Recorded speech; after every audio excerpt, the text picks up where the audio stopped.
On the cobblestone streets of Aethelburg, still damp and silent in the early morning, the only sound that seeped from the door of Valerius's workshop was the harmonious yet complex whisper of hundreds of clocks. This was a place where time was not frozen but distilled. The sweet scent of polished wood mingled with the sharpness of machine oil and cold metal in the air, and every mechanism, from the cuckoo clocks on the walls to the grand long-case clocks on the floor, seemed to breathe this scent in with its own rhythm. The heart of the workshop was not the largest pendulum or the most valuable timepiece.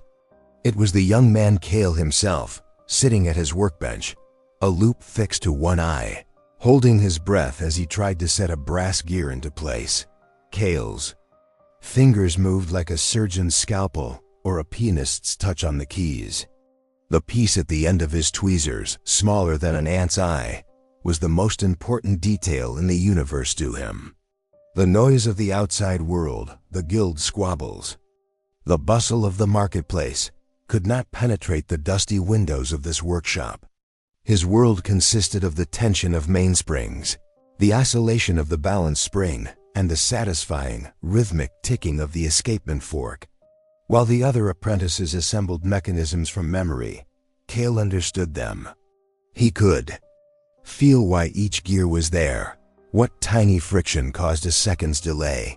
Leaning against the doorframe, the silver-haired Master Valerius watched him in silence. On his face was the pure pride a father feels watching his child's first steps. Cale might not have been of his blood, but he was the sole heir to his art and legacy. This orphan boy had entered the workshop door 10 years ago like a timid sparrow, and had now transformed into a master who commanded the secrets of the mechanical universe. "Slowly, my boy," Valerius murmured. His voice was almost lost among the ticking of the clocks. "Let the metal get used to the warmth of your hand. If you rush, it will betray you." Cale smiled without looking up. When he removed the loop, his tired but brightly shining eyes were revealed. "I know, Master," he said. "It is already speaking to me." The smile on Valerius's face widened. But in that moment, for just an instant, a more complex emotion than pride passed through the Master's eyes. Perhaps it was a fleeting jealousy, that old rusty fear felt in the presence of a genius his own hands could no longer match. But this shadow vanished as quickly as it came. For now that night, when the workshop fell silent, Cale did not leave. While the other apprentices headed home, he sat alone in the flickering light of the gas lamp on his workbench. A clean sheet of parchment lay before him. An idea had been turning in his mind for days, entering his dreams. A dream of creating not just a machine that measured time, but a mechanism that lived and breathed like time itself. Not a clock, but a universe. The charcoal pencil in his fingertips began to move hesitantly across the paper. First, he drew a circle, like the infinite cycle of the universe. Then he added smaller, interlocking circles inside. These would not just be the paths of the hour and minute hands. One would follow the phases of the moon, another would show the passing of the seasons, and yet another would map the position of the stars in the sky. This was a dream conceived not by a clockmaker, but by an astronomer, a poet, and a philosopher all at once. As he drew the place of each gear, each mainspring, he could hear the sounds they made, their harmony with each other, in his mind. This mechanism would not just show the time. It would reflect the soul of time. Hours passed, charcoal dust stained, his fingers and the paper black. Cale had completely forgotten the outside world. He felt neither hunger nor fatigue. There was only the pure, divine intoxication of creation. What he was drawing was not an object of metal and wood, but a legacy. He poured everything he had learned from his master, every piece he added from his own soul, into this design. As the first light of dawn began to seep through the dusty windows, Cale drew back and looked at his work. On the paper now lay not a drawing, but the plan of a soul. He wrote a single word underneath in a shaky hand: Aeterna, eternity. This would be his masterpiece. And this dream was the first step that would both exalt and ruin him. For a week, Cale dealt with the ordinary tasks of the workshop during the day, while secretly working on the plans for Aeterna at night. He calculated every detail, reviewed the thickness of each gear, the resistance of each mainspring, over and over again. This was no longer just a dream. It was a living, breathing machine on paper. However, a hesitation was growing inside him. This was not a burden he could bear alone. To bring this work to life, he needed the knowledge, the experience, and most importantly, the support of a master. And for him, the only master in the world was Valerius. That Saturday, after the workshop had closed, Cale approached his master. Valerius was cleaning an old and valuable pocket watch, as he did every weekend. He looked up when he noticed Cale's silent approach. "Is something wrong, my boy?" he asked, his voice holding its usual fatherly warmth. Cale swallowed, his hands trembling. His heart was beating as if it would leap from his chest. Without a word, he slowly unrolled the parchment he had guarded so closely for a week onto the table. At first, Valerius thought it was just an ordinary apprentice's drawing, but as his eyes moved over the details, his brow slowly furrowed. He put down the watch and the cloth in his hand. He stood up and leaned over the table, his fingers tracing the drawing almost with reverence. His breath caught as he saw the mechanisms that showed the lunar calendar, the orbits of the planets, the dates of the equinoxes. This was a complexity he had never seen before, not even imagined. This was not a clock. It was a symphony of the heavens. Did you draw this?" Valerius whispered. The astonishment in his voice was so intense that for a moment, Cale thought he had done something wrong. "Yes, master," Cale said, his voice trembling. "It's just a dream. But maybe, with your help." Valerius straightened up and placed his hands on Cale's shoulders. His eyes were shining, but this time Cale couldn't understand what was behind the gleam. Was it pride, shock, or a darker reflection of that fleeting shadow he had seen on the first day? "A dream?" Valerius said, his voice rising. "This is not a dream, Cale. This is a revolution. This will be our legacy." In that moment, the emphasis he placed on the word "our" filled Cale with an indescribable happiness and trust. He had entrusted his greatest secret, a piece of his soul, and had received a father's approval in return. But in Valerius's mind, different gears had already begun to turn. The gears of a perfect signature that would be etched into history under his own name. After months of feverish work, countless sleepless nights, and thousands of hours spent in the workshop, Aeterna was complete. During this process, Cale had become not just an apprentice, but the very soul of the project. Valerius, like an orchestra conductor, had guided Cale's genius, adding the final touches with his own experience and covering all the expenses for the piece. This was to be their shared victory. And the place to crown this victory was the Royal Arts Exhibition, held every 10 years, where the continent's greatest artists and artisans displayed their works. When the massive doors of the exhibition hall opened, the roar of the crowd and the light of 1,000 candles, reflecting from the chandeliers, turned the marble floor into a golden lake.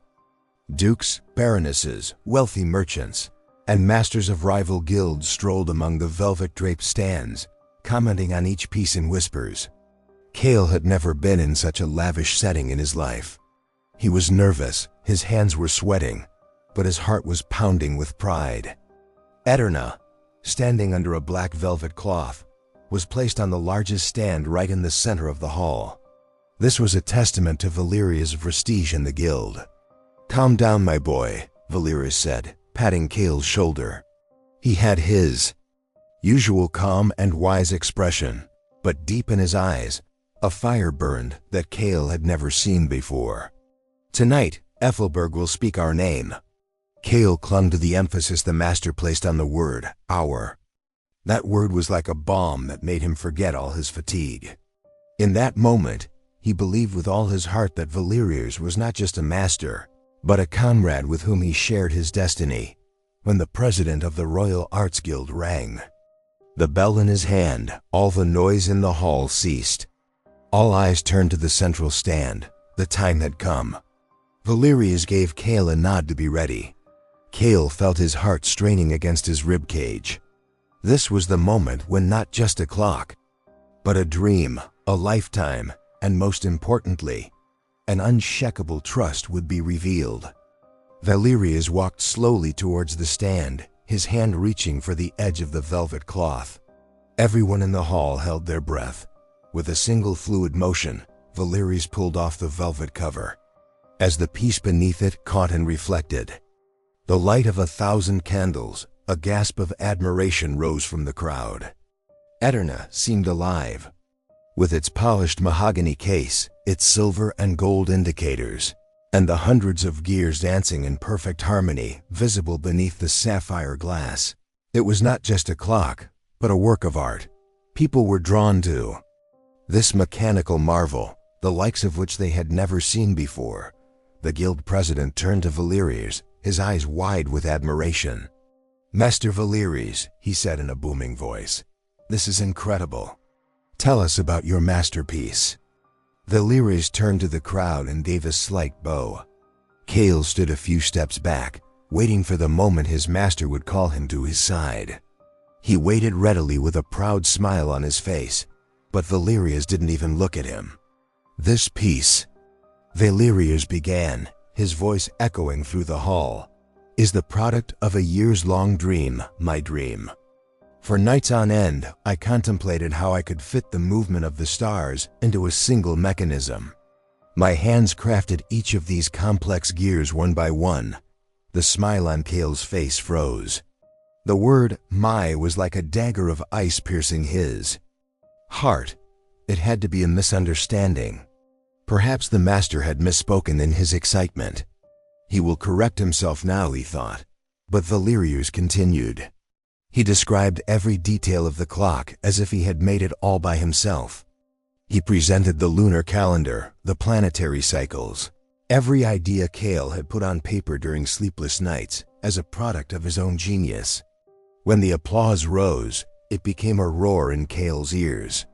The admiring gazes of the people felt like accusations. At the end of the ceremony, the guild president shook Valerius's hand, declaring him the master of the century. It was then that Cale noticed the brass plaque on the stand.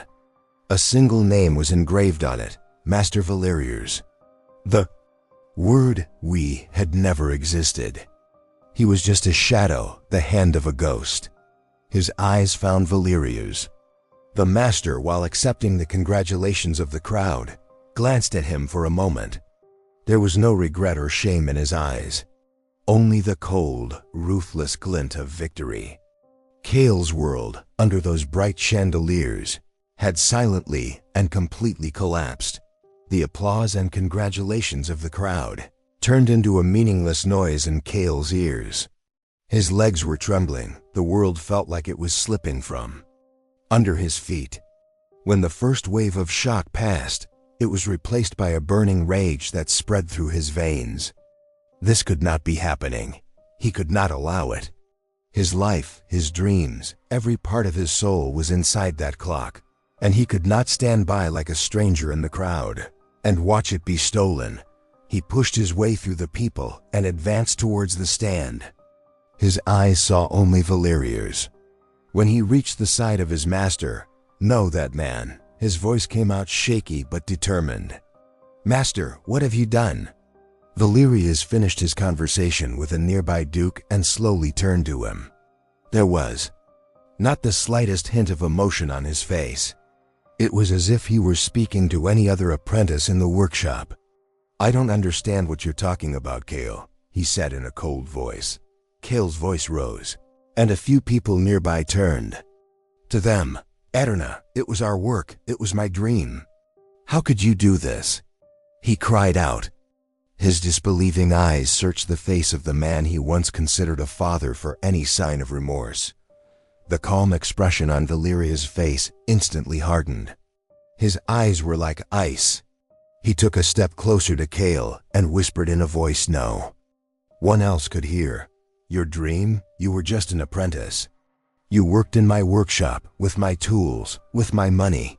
What is the value of a boy's dream without the guidance of a master?"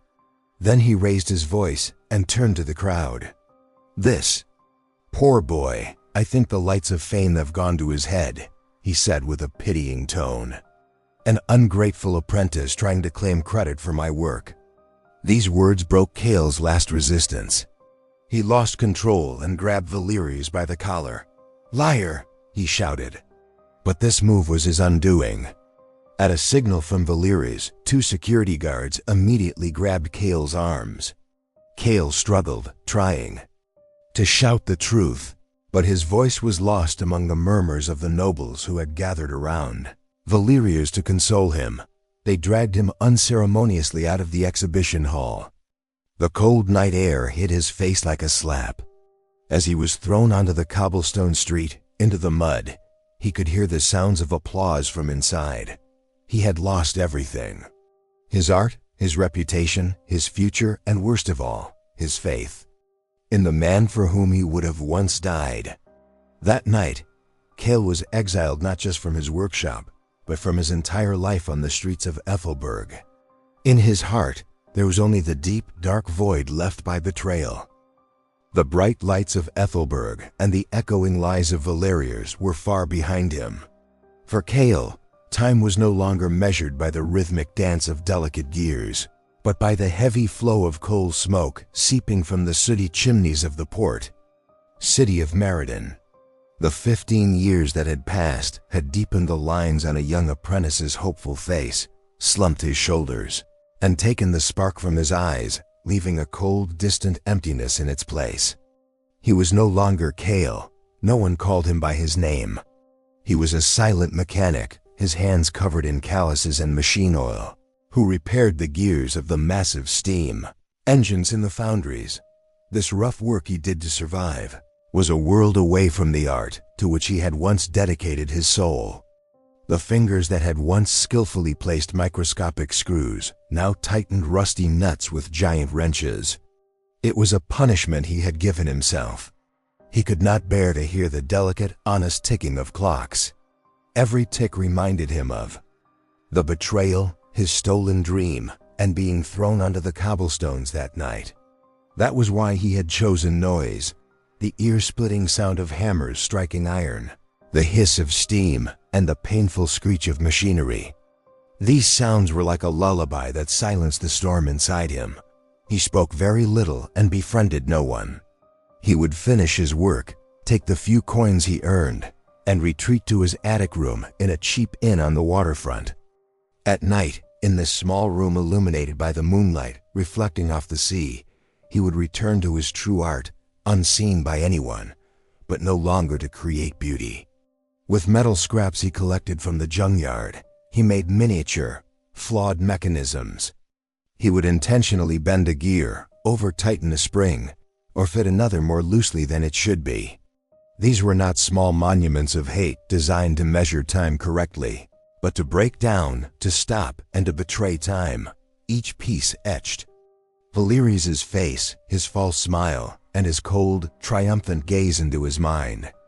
His anger had lost its initial burning flame and had become an ember that slowly baked in the foundry's furnaces, hardening into unbreakable steel. He was no longer a suffering victim. Time had sharpened him like a sword. And now, after 15 years of silence, the time to use that sword was approaching. One night, as he stared at a bent gear in his hand, an idea struck Cale like a lightning bolt. These flawed, meaningless mechanisms he had been making for years were not meaningless after all. They were practice. Revenge would not be taken with brute force, a shout, or a duel. Revenge had to be taken in the language Valerius understood best, the flawless but ruthless language of mechanics. Valerius had crushed him with his art, and he would strike Valerius through the heart of his own art. After that night, his small attic room transformed into a laboratory of revenge. He was no longer creating random flaws. He was designing planned, calculated, and timed flaws. He began to calculate exactly when, under what conditions, and how a mechanism would fail. He turned metal fatigue, thermal expansion, and the slowing effect of friction into weapons. The clocks he made looked perfect from the outside. Their ticking was flawless. But inside, they carried time bombs that only he knew about. One was set to stop in exactly 3 months. Another was sealed with a screw that would rust when it reached a certain level of humidity. This was his new art, the art of destruction. The genius that had once created the symphony of the heavens was now calculating the mathematics of decay and cessation. In the process, memories of the days he had made Aeterna came to life in his mind. He remembered every piece, every screw. And in that moment, he found the most important part of his plan. He had placed a microscopic weakness in the heart of Aeterna, a weakness so small that only he knew of it, one that Valerius's genius would never have noticed. It was not a mistake. It was a detail born of youth and excessive meticulousness that even the master would overlook. That weakness could lie dormant for years, but under the right conditions, when triggered by the right external influence, it could silence that magnificent mechanism forever. The key to his revenge was waiting. For him, in the very heart of the masterpiece he had created with his own hands years ago, his plan was now ready. In his mind, every gear of his revenge was ticking perfectly into place. But he could not return to Aethelburg as the sooty mechanic from Meriden. Cale was dead. He had died that night when he was thrown from the exhibition hall and fell into the mud. The person who would return had to be someone else. Someone harder, more mysterious, and most importantly, talented enough to earn Valerius's respect. The years spent in the foundry had changed him. His face had hardened from the heat of the furnaces and the metal dust, erasing the innocence of his youth. The first gray hairs had appeared, but that was not enough. He needed a name. He thought of the name of the first murderer from the old books, the one who had killed his brother out of jealousy. Cain. The name carried the stain of betrayal and a brother's blood. Valerius had called him my boy. This betrayal was like a father's betrayal of his son, a brother's of his brother. This name would be his new identity. In his final months in Meriden, he spent all the money he had saved for a new beginning. He bought the finest tools, had noble but simple clothes tailored for himself. He changed his speech, his posture, his gaze. He was no longer a worker with calloused hands, but a mysterious artisan practicing his craft. He set aside the flawed mechanisms he had been making for years, and for the first time in 15 years, he made a perfect clock. But this clock bore his new signature. It was perfect on the outside, but a gear inside caused a delay of 1,000th of a second every 24 hours. A small, stubborn flaw that no one would notice, but whose existence he would always know. One morning, he boarded the first ship leaving the port of Meriden for Aethelburg. Standing on the deck and looking at the departing sooty city, he left his past in the waters of the sea. When he arrived in Aethelburg, the person who disembarked from the ship would not be Cale.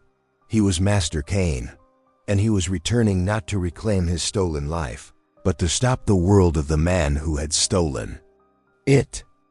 Cain infiltrated Aethelburg like a ghost.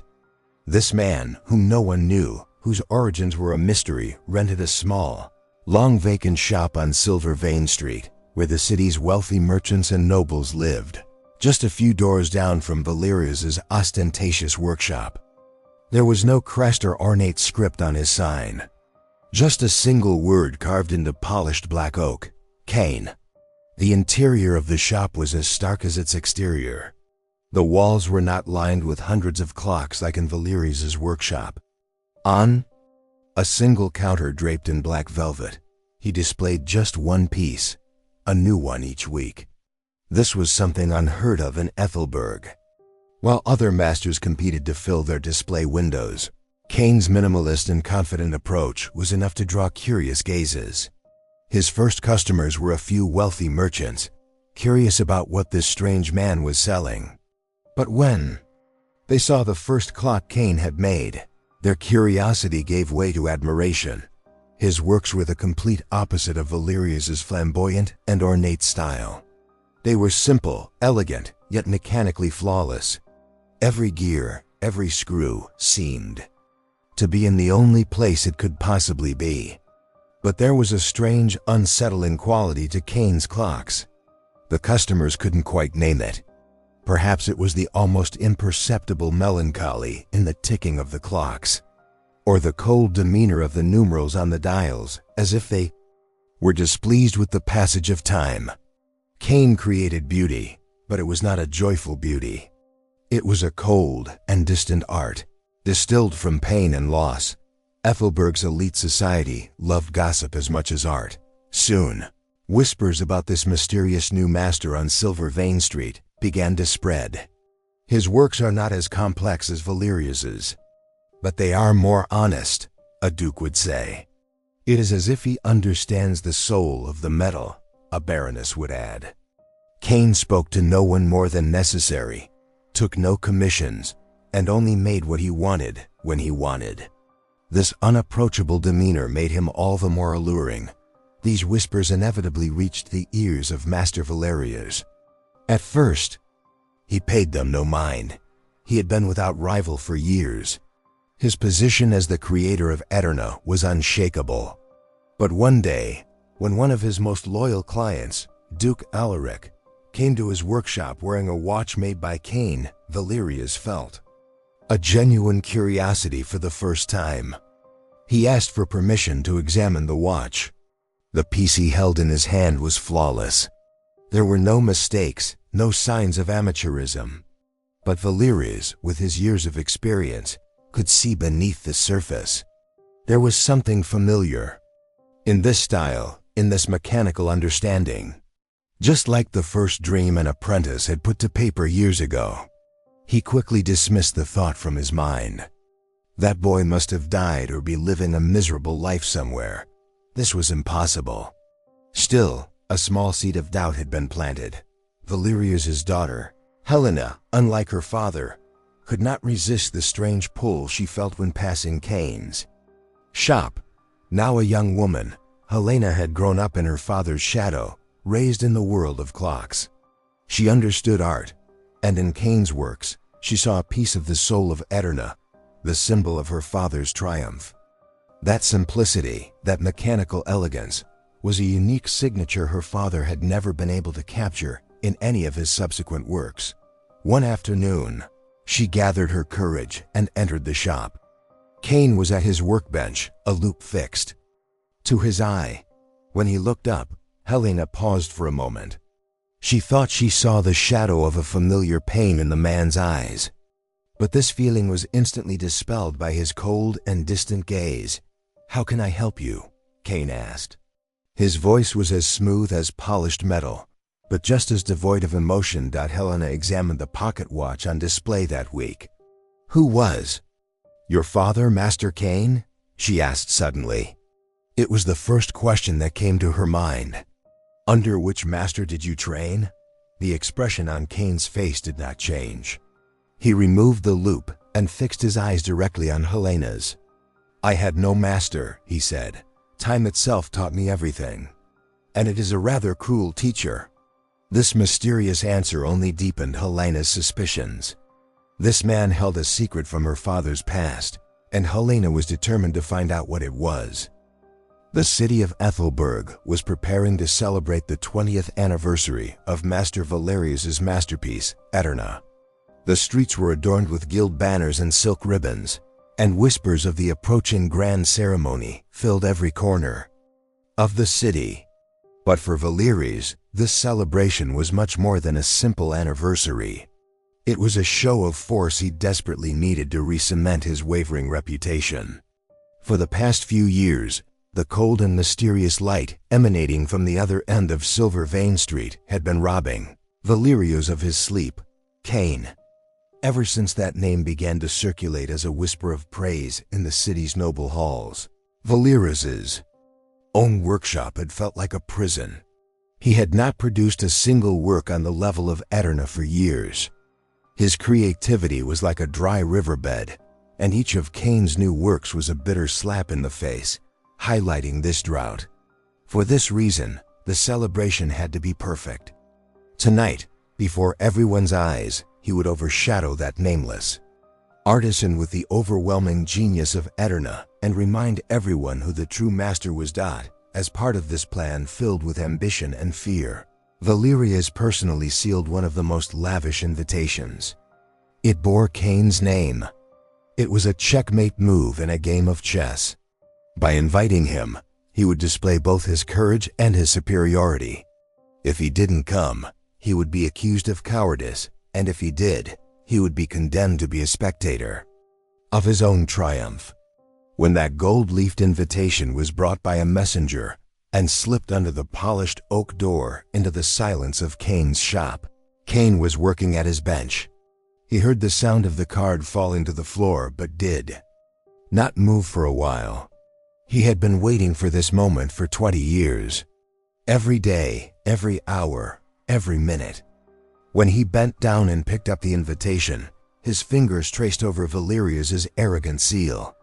There was neither anger nor excitement on his face, only the cold, absolute stillness of a hunter watching his prey approach the trap. This was not an invitation, but a letter of surrender. Valerius, unknowingly, had signed his own sentence. Cain sat at his desk, took out his finest ink and paper. In his own hand, with elegant yet sharp letters, he wrote just 3 words: "I will be there." As the night of the celebration approached, while the rest of Aethelburg was concerned with ball gowns and jewels, Cain was forging the final piece of his revenge in the privacy of his own workshop. This was his most dangerous, most brilliant creation. For nights on end, in his unseen workshop, he worked on a complex device small enough to fit in the palm of his hand. From the outside, it looked like an elegant music box made of brass and crystal, but its purpose was not to play a melody. The mechanism inside was based on a series of complex resonance calculations. He remembered a rare piece of crystal from the Tibetan mountains that he had placed right next to the balance spring when he was making Aeterna years ago. At the time, it was just a unique touch to increase the clock's precision, a signature that Valerius could never understand or copy. But that crystal had another property that only he knew. When exposed to a specific sound frequency, its molecular structure would suddenly expand. This expansion would be less than 1,000th of a millimeter, but in the heart of a flawless mechanism like Aeterna, this microscopic movement would create the effect of an earthquake. The device Cain made consisted of a tuning fork that would produce exactly that frequency and a clockwork mechanism to make it vibrate. The sound produced would be far above the threshold of human hearing, nothing more than a meaningless whisper to the other hundreds of mechanisms in the hall. But for Aeterna, this sound was a death knell. That small, overlooked detail, that signature that had been dormant for 20 years, was a locked tune to the specific frequency. When the right sound wave reached it, the crystal would expand, apply that fatal pressure to the balance spring, and with a domino effect, dislodge the escapement fork, the heart of the clock. Cain would not even touch the clock. He would stop it with a force no one could see or prove, with sound itself. This was the absolute pinnacle of his art of destruction, the dark side of his genius. When he completed the device, he held it in his hand. This small instrument was the embodiment of 20 years of pain, patience, and hatred. The suspicion inside Helena had taken root in her soul like a vine after Cain's words about a cruel teacher. Her father's recent tension, the hard expression on his face every time he heard Cain's name, screamed that something was terribly wrong. One night, after everyone was asleep, she went down to the dusty archive beneath her father's workshop. With a gas lamp in her hand, she began to sift through yellowed parchments and sketchbooks from 20 years ago. As she examined the initial drawings and material calculations for Aeterna, she found what she was looking for. This was not one of her father's notebooks. Its binding was older, its paper thinner. Inside were sketches of Aeterna's most complex, mechanical solutions and most elegant aesthetic details, drawn with incredible skill. And the handwriting in these drawings was different from her father's stiff, angular script.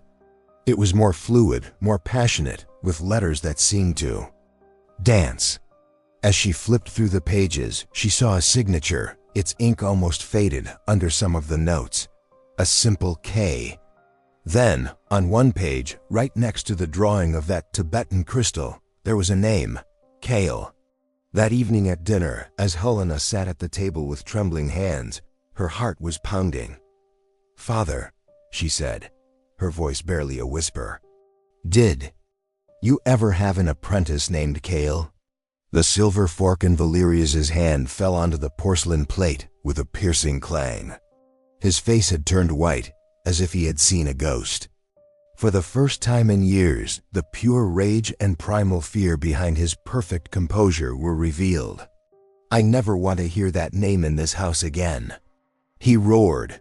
His fist slamming on the table made the glasses jump. "You will not speak the name of that ungrateful, thieving boy again."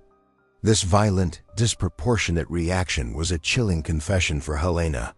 Everything fell into place. The bottomless pain in Cain's eyes was the pain of the life her father had stolen. Kale's life, her father's 20 years of fame, his legacy, everything was built on a lie. Helena was trapped between the man she loved, the man she saw as her idol, and the terrible truth of the man whose blood she carried. And the upcoming celebration was no longer a night of pride for her, but the stage for a destruction she was about to witness. The ballroom of the city hall was overflowing with the richest and most powerful people of Aethelburg. The light of 1,000 candles from the crystal chandeliers glittered on silk gowns and diamond necklaces, and a suffocating scent of sweet perfumes, expensive wines, and forced laughter filled the air. The guest of honor, Master Valerius, stood in the center of the hall, next to Aeterna, which was placed on a velvet pedestal. He wore a confident smile, but this smile did not reach his eyes. His eyes darted nervously at every opening door, searching for the guest he expected, but also feared. Helena, a few steps behind her father, leaned against a marble column, watching her own pale reflection in the wine glass in her hand. Her heart was beating with a heavy, painful rhythm, like the pendulum of the giant clocks on the hall's walls.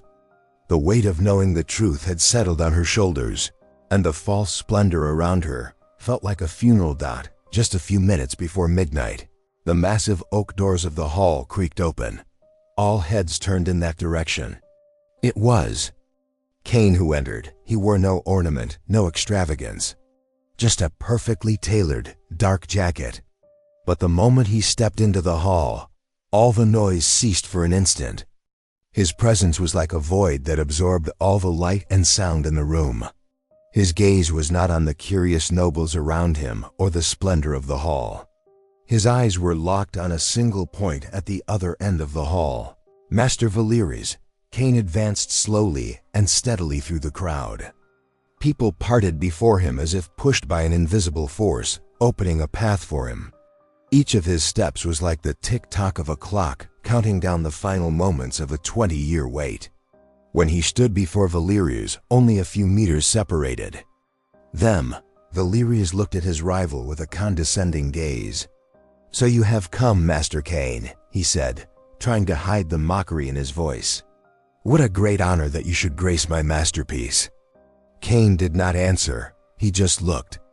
In that gaze there was neither anger nor hatred, only the cold, emotionless precision of a surgeon examining the point where he will make his incision. Then he slowly turned his gaze to Aeterna. 20 years, he whispered, his voice so low that only the two of them could hear. For 20 years, it has been telling a lie. It was not a question, but a statement. The false smile on Valerius's face froze. Cain took the small brass and crystal device from the inner pocket of his jacket. No one understood what it was. But Helena, seeing the pure primal fear on her father's face at that moment, knew that they had come to the end of everything. Cain pressed a miniature button on the small brass device in his hand. No one in the hall, neither the nobles nor the vile guild members, heard the slightest sound. The device was silent. But in that moment, from within Aeterna, standing in the very center of the hall, a scream arose that only metals could understand. The inaudible frequency emanating from Cain's device had reached that small crystal lock that had been sleeping for 20 years, vibrated it, and momentarily expanded its molecular structure. This microscopic movement dealt a fatal blow to the balance spring in the heart of the clock. At first, nothing happened. The crowd whispered, looking at the meaningless toy in Cain's hand and at Valerius's pale face. But then, attentive ears noticed an anomaly. The famous, flawless, and hypnotic ticking of Aeterna faltered. Tick-tock, tick-tock. That tiny pause, though lost for a moment in the hall's murmur, was for Valerius like the final footsteps heard by a condemned man. His eyes widened in terror. "No," he whispered, "it can't be." And then the sound stopped completely. The mechanical heart that had not paused for a moment in 20 years, the pride of the city, had fallen silent. Aeterna's golden minute hand froze, trembling, just 1 second before reaching the 12 that marked midnight. All the whispers, all the music, all the laughter in the hall were cut as if by a knife. A heavy, crushing silence, heavier than ever before, fell upon the vast hall filled with hundreds of people. The only sound now was the disharmonious ticking of the more ordinary clocks on the walls. And these sounds, in the absence of Aeterna, sounded like an anomaly. Everyone's eyes turned first to the stopped clock, then to Valerius. The master of the century was staring at the lifeless body of his own masterpiece. The confident mask on his face had completely fallen away, leaving only naked fear and defeat. Beads of sweat trickled down his temples. This silence was heavier than 1,000 accusations, 1,000 insults. This was a judgment delivered by metal and time itself. Cain slowly put the device back in his pocket. He didn't need to say another word. His art had spoken for him. In the midst of the silence, a single tear that fell from Helena's eyes as she looked at her father was like the loudest sound in the hall. The first to break that crushing silence was the trembling voice of the guild president. "Valerius?" he said. That single word, a question, an accusation, and a death sentence. But Valerius did not answer. His eyes were still locked on the stopped clock, as if he could restart it with his gaze. In that moment, the weight of a 20-year-old lie crashed down on his shoulders, and the master of the century, in front of his own masterpiece, slowly sank to his knees. The whispers of shock and disgust that rose from the crowd were like a funeral dirge for him. His reputation, his fame, his legacy, everything had died with that stopped hand. Cain watched this collapse. There was neither triumph nor satisfaction on his face. This was the moment he had dreamed of every night for 20 years, but all he felt was a vast, gnawing emptiness. His hatred had been the fuel that had kept him alive for 15 years. Now that fire was extinguished, and all that was left were ashes and cold. As he passed through the crowd, no one dared to touch him or say anything. He was no longer just an artisan. He was like a ghost who had taken revenge on time itself. As he left the hall, he looked back one last time. All he saw was a broken man on his knees and his tearful daughter looking at him, not with disgust, but with pity. This image was the final proof of how meaningless his victory was. The next morning, Aethelburg awoke not to a new day, but to the echoes of a scandal. Valerius' name was struck from the guild records, his workshop sealed. The most respected man in the city had become its greatest fraud overnight. But Cain took no pleasure in this.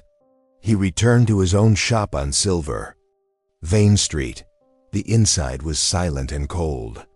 The perfect clocks on the counter now seemed meaningless to him. The joy of creation, the innocence of his art, had been stolen in that exhibition hall years ago, and revenge had not brought it back. A week later, The door of the shop with the simple sign on Silver Vein Street never opened again. Cain had left, as silently as he had arrived. He left behind no note, no trace.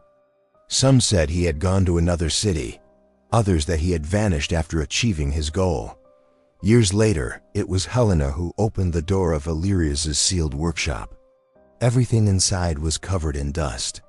Hundreds of clocks waited in silence. Helena stood in the middle of the void that her father had never forgiven, but also could never forget. Then, she walked to the old apprentice's bench at the far end of the workshop, the one no one used, Cale's bench.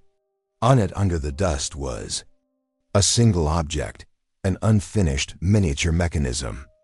Helena slowly picked it up. It was neither a clock nor an instrument of revenge.